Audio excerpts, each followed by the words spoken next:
आज है 2 मई 2025 दिन शुक्रवार। Welcome back to news 34 Hindi.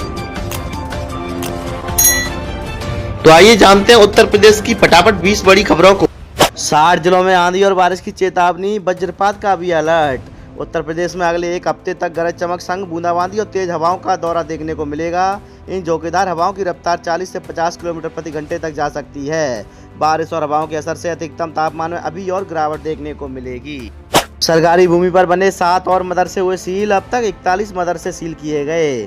श्रीबस्ती जिले में बगैर मान्यता और सार्वजनिक भूमि पर संचालित मदरसों पर कार्रवाई जारी है। बृहस्पतिवार को पुलिस टीम की ओर से जमनुआ तहसील क्षेत्र में 7 मदरसों को सील किया गया। इसके साथ ही जिले में अब तक सील हुए मदरसों की संख्या 41 पहुंच चुकी है।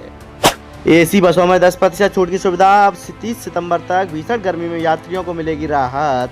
परिवहन निगम की एसी बसों के किराए में 10% की छूट की मियाद बढ़ा दी गई है। अब यात्रियों को 30 सितंबर तक यह रियायत मिलेगी। निगम ने यह निर्णय लाभ में होने की स्थिति को देखते हुए लिया गया है। इससे भीषण गर्मी में भी यात्रियों को कम किराए में एसी बसों से यात्रा का लाभ मिलता रहेगा। हटाए जाएंगे विज्ञापन के खतरनाक स्ट्रक्चर। नगर निगम ने एजेंसियों को दिया नोटिस, होगी कार्रवाई। गर्मियों में तेज हवाओं से विज्ञापन के स्ट्रक्चर के गिरने का खतरा होता है। इसे देखते हुए इस प्रकार के खतरनाक स्ट्रक्चर हटाए जाएंगे। इसके लिए नगर निगम की ओर से सर्वे शुरू हो गया है। साथ ही विज्ञापन एजेंसियों को नोटिस देकर आगाह किया गया है कि वे अपने स्तर से निरीक्षण कर इन्हें 1 सप्ताह के भीतर हटवा लें। यूपी में युवाओं के लिए खुला नौकरियों का पिटारा। यहाँ होगा रोजगार महाकुंभ का आयोजन, जल्द करें आवेदन।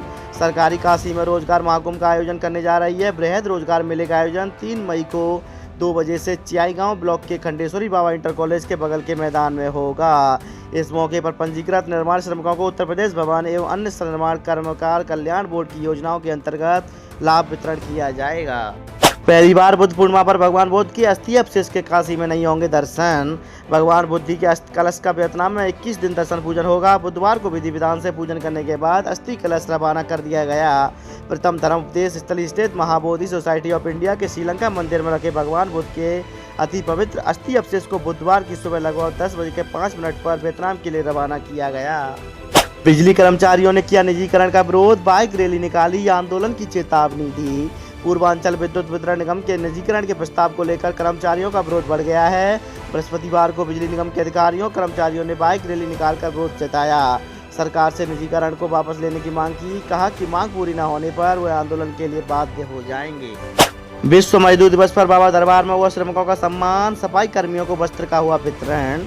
श्री काशी विश्वनाथ धाम में कार्यरत सफाई कर्मचारियों को मंदिर न्यास की ओर से वस्त्र वितरित किए गए। मुख्य कार्यपालक अधिकारी द्वारा अंतर्राष्ट्रीय श्रम दिवस की शुभकामनाएं दी गईं। इस अवसर पर डिप्टी कलेक्टर मंदिर न्यास से अंतर्राष्ट्रीय श्रम दिवस पर मंदिर न्यास में कार्यरत सभी धर्मशील कार्मिकों एवं सफाई कर्मियों के प्रति सम्मान एवं आभार व्यक्त किया गया। काशी में ट्रैफिक व्यवस्था होगी हाईटेक, लगाएंगे 200 नए सीसीटीवी कैमरे, होगी निगरानी। वाराणसी शहर की यातायात व्यवस्था को आधुनिक तकनीक से लैस करने की तैयारी चल रही है। बढ़ती आबादी और वाहनों के बढ़ते दबाव के कारण आए दिन लगने वाले जाम से शहरवासियों को निजात दिलाने के लिए अब एक बड़ा कदम उठाया जा रहा है। आईआईटी कानपुर में बनेगा एआई और इंटेलिजेंट सिस्टम का सुपर हब। अनुसंधान और नवाचार को मिलेगा बढ़ावा। एआई, साइबर सुरक्षा, रोबोटिक्स में अनुसंधान और नवाचार को बढ़ावा मिले, इसके लिए आईआईटी कानपुर को अब आर्टिफिशियल इंटेलिजेंस और इंटेलिजेंस सिस्टम का सुपर हब बनाया जाएगा। दिल्ली में आयोजित कार्यक्रम में प्रधानमंत्री नरेंद्र मोदी ने इसकी घोषणा की है।